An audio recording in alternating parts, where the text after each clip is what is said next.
اتنا ہی کہنا جتنا تم جانتے ہو، کچھ زیادہ نہ کہنا۔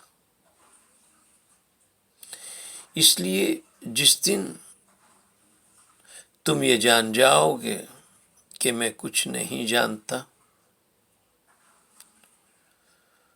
اور تم جانو گے، اور جس دن تم کہو گے کہ میں کچھ جانتا ہوں،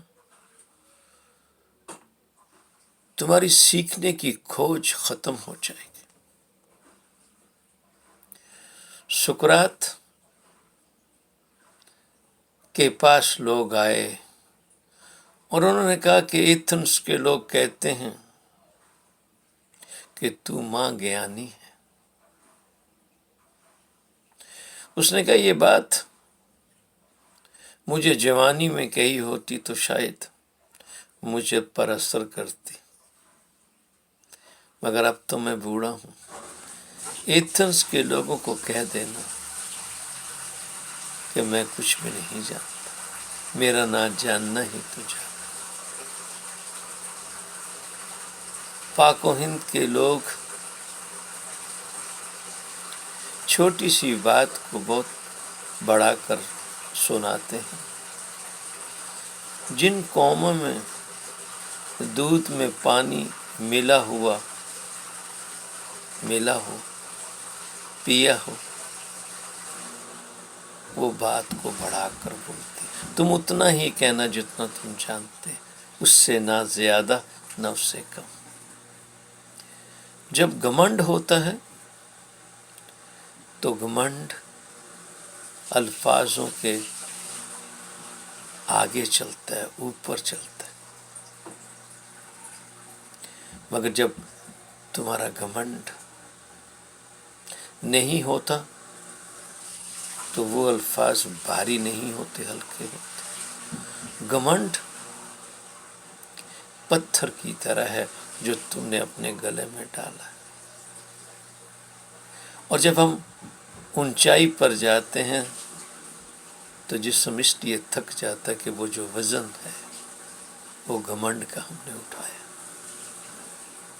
مگر جب تم اونچائی پہ چلے جاتے ہو تو ہلکے ہوتے ہو،